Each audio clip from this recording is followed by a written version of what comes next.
नमस्कार दोस्तों, आज हमारे चर्चा का विषय है आदिकाल की परिस्थितियां।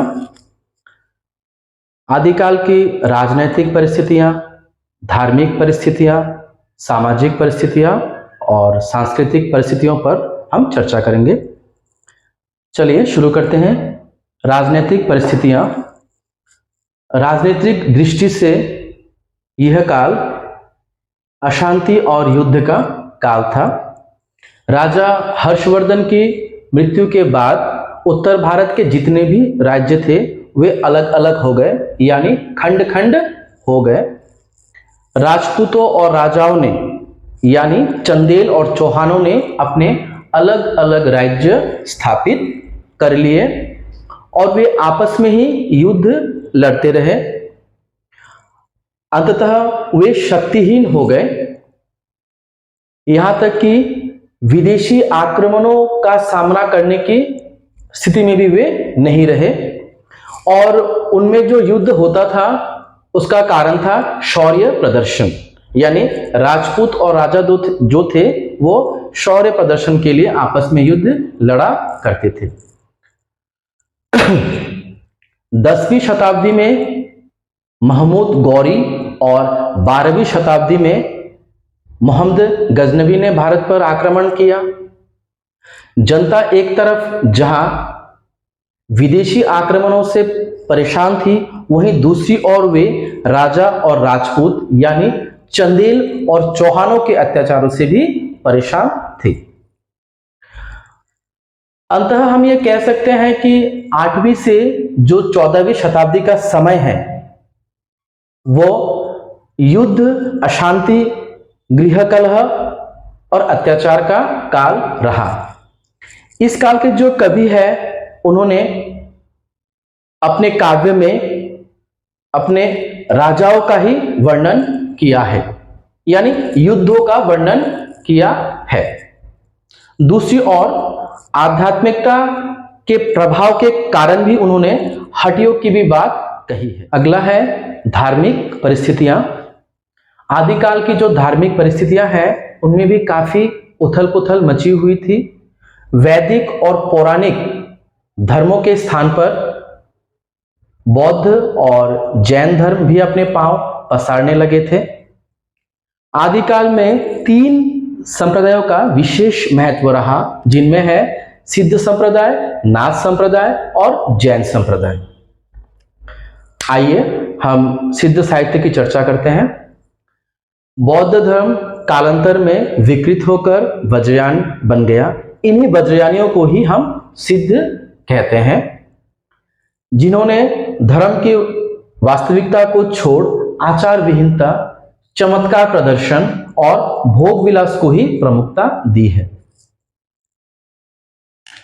नाथ संप्रदाय 12वीं शताब्दी में बौद्ध धर्म की वाममार्गी प्रतिक्रिया स्वरूप जिस संप्रदाय का उदय हुआ उसे हम नाथ संप्रदाय कहते हैं।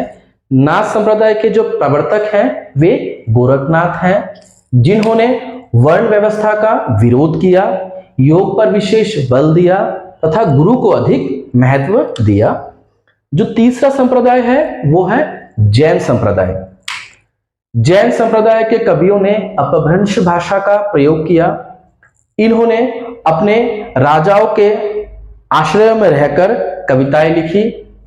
जैन संप्रदाय के जो प्रमुख कवि हैं उनमें है स्वयंभू, पुष्पदंत, धनपाल और हेमचंद। फलस्वरूप हम ये कह सकते हैं कि आदिकाल की धार्मिक परिस्थितियों में हमें खंडन मंडन, वीरता और श्रृंगारिक रचनाओं को हम देख सकते हैं। सामाजिक परिस्थितियां। राजनैतिक और धार्मिक परिस्थितियों के कारण सामाजिक परिस्थितियों में काफी विशृंखलता आ गई थी।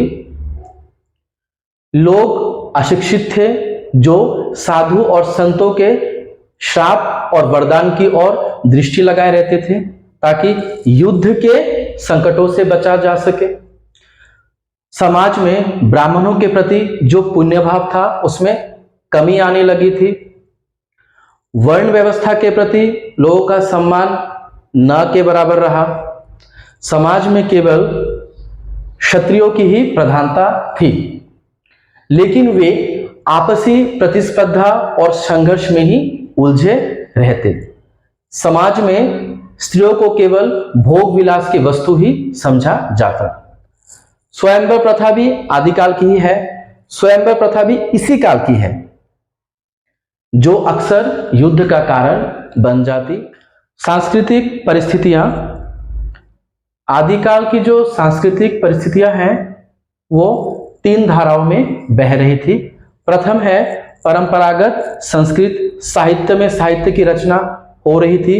द्वितीय प्राकृत अपभ्रंश साहित्य का सृजन हो रहा था, जो जैन कवियों द्वारा किया जा रहा था।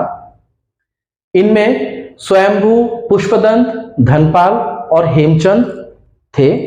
जो तृतीय धारा थी वो थी हिंदी भाषा।